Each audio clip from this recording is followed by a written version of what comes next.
Good morning student. आपल्याला या व्हिडिओमध्ये नेक्स्ट चॅप्टर बघायचं आहे 6 नंबरचं कंपोजिशन ऑफ मॅटर. मग यामध्ये आपल्याला 4 क्वेश्चन दिलेले आहेत. फर्स्ट क्वेश्चन आहे, मग ते आपल्याला बघायचं आहे. फर्स्ट क्वेश्चन दिलेला आहे, what are various states of matter. मॅटरच्या स्टेट्स कोणकोणत्या आहे? There are 3 states of matter.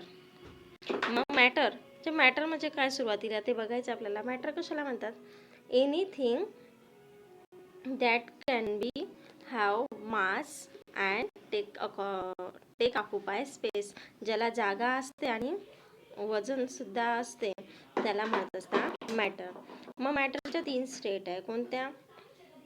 First solid, liquid, gases. या 3 स्टेटमध्ये मॅटर प्रेझेंट असतं. म्हणजे आपल्या घरातील कोणतीही वस्तू या 3 स्टेटमध्ये आपल्या घरामध्ये उपलब्ध असते.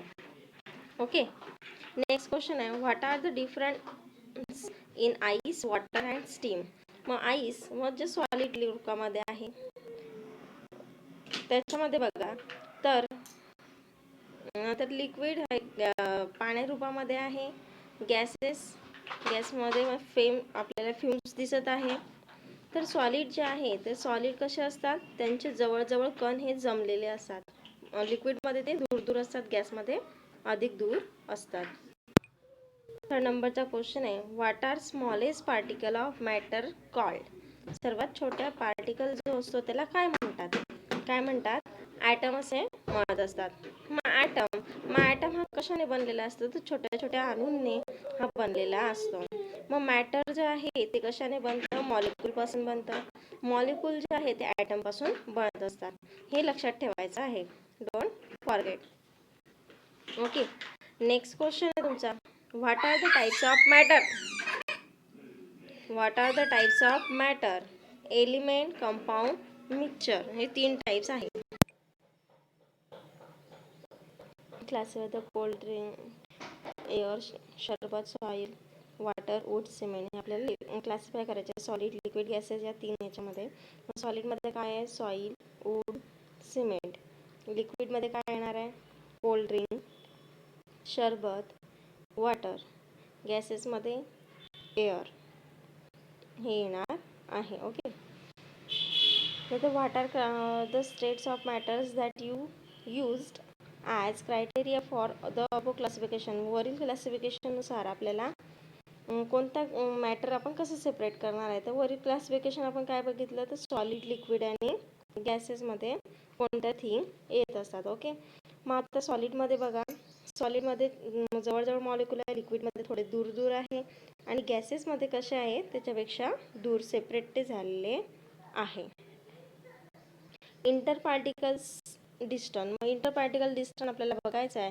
On the above experiment we give energy less और more mustard seeds by pulling diaphragm solid. मग सॉलिड याच्यामध्ये जर आपण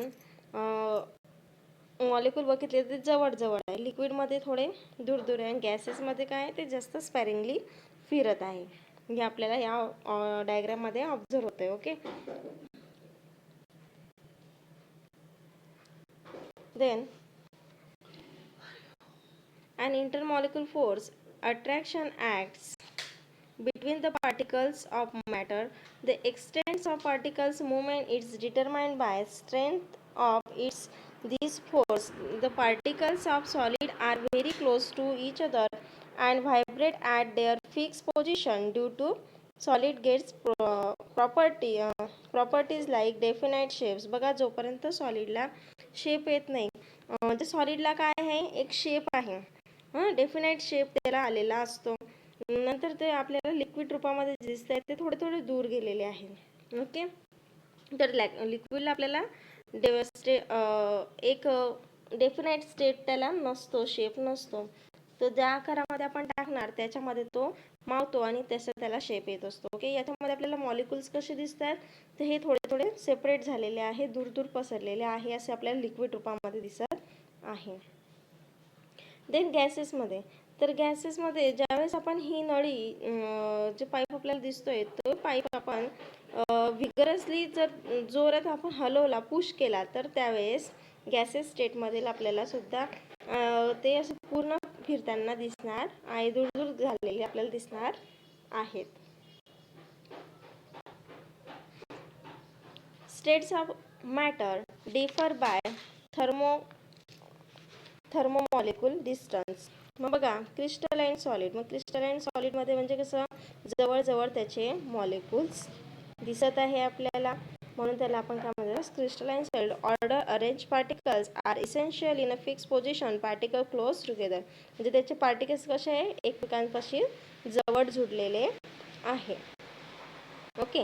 देन लिक्विडमध्ये disorder particles or cluster of particles are free to move relative to each other particles close together.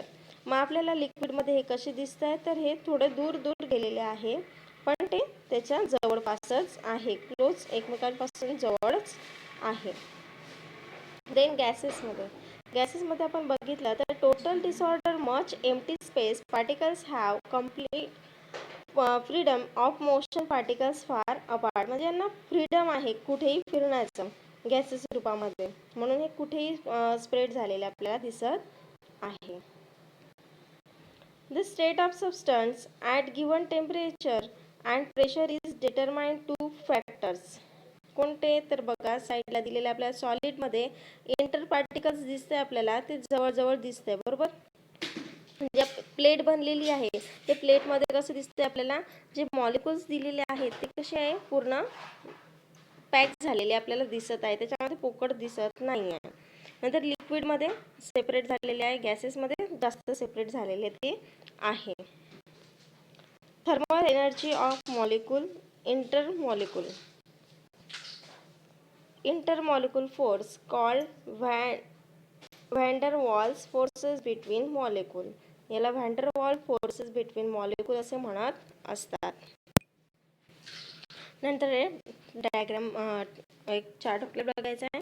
Characteristic of states of matter नुसार solid, liquid, gases स्टेटमध्ये physical state दिलेले आहे त्याच्या. मग फ्लुडिटी, रॅपिडली, प्लॅस्टिसिटी, इलॅस्टिसिटी. मग सॉलिडमध्ये काय आहे, रॅपिड, प्लॅस्टिक, इलॅस्टिसिटी आहे. रॅपिड, प्लॅस्टिक, इलॅस्टिक आहे सॉलिडमध्ये, म्हणजे कोणत्याही वस्तूला असतं तसं. नंतर व्हॅल्यूम त्याचा कसा आहे, डेफिनाईट आहे, त्याला एक हे असतं शेप्स कसा आहे, डेफिनाईट आहे, त्याला शेप असतो सॉलिडला, कोणत्याही सॉलिड रूपातला. नंतर कॉम्प्लेक्सिबिलिटी निग्लिजिबल आहे. इंटरमॉलिक्युल फोर्स कसा आहे त्याचा, स्ट्रॉंग आहे. बघा आपल्याला दिसतंय की इंटरमॉलिक्युल फोर्स कसा आहे, स्ट्रॉंग, म्हणजे जवळजवळ तो आहे पण तो एकमेकांना काय चिटकलेला आहे. डिस्टन्स बिटवीन पार्टिकल्स कसा आहे, मिनिमम. डिस्टन्स बिटवीन पार्टिकल्स कसं आहे त्याचं, मिनिमम आहे. सॉलिड रूपामध्ये आपल्याला ते अदृश्य दिसत असतं, डिस्टन्स दिसत नाही. नंतर आहे लिक्विड कसं आहे, फ्लुइड, तुम्हाला माहिती आहे की लिक्विड हे फ्लुइडमध्ये असतं प्रेझेंट. व्हॉल्यूम डेफिनाईट आहे. शेप्स इनडेफिनाईट आहे, लिक्विडला शेप नसतो, तो ज्या भांड्यात आपण टाकतो त्या भांड्याचा त्याला आकार येत असतो. Understand. Compressibility very small. Intermolecule force moderate. Distance between particles moderate. Distance between particles also moderate आहे.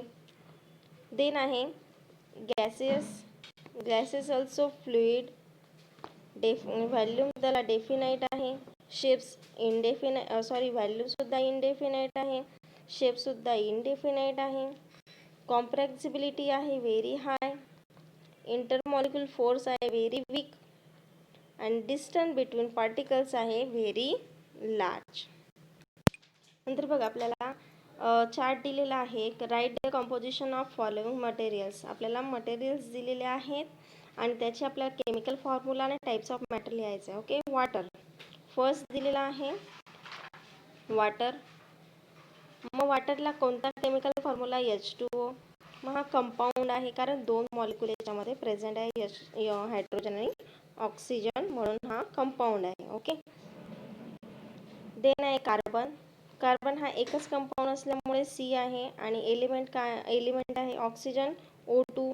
एकच ॲटम आहे, दोन आहे पण ते एकच आहे म्हणून तो काय झाला, एलिमेंट झाला. एअर इज अ मिक्सचर असतं, O2, N2, CO2. म्हणून ते मिक्सचर रूपामध्ये आहे. ॲल्युमिनियम Al हा एकच मॉलिक्यूल असल्यामुळे एलिमेंट असल्यामुळे काय आहे तो एलिमेंट आहे. ब्रास काय आहे Cu+Zn म्हणून ते मिक्सचर आहे.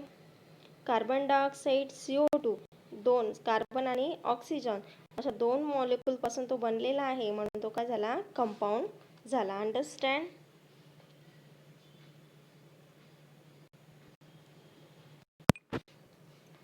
This is second method of classification of matter.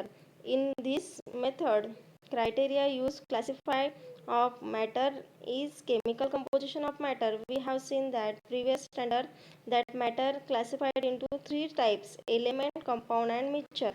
मग 3 स्टेपमध्ये ते मग जसं की आपण मॅटर बघितलं, जसं मॅटरला 3 अवस्था आहे, सॉलिड, लिक्विड अँड गॅसेस.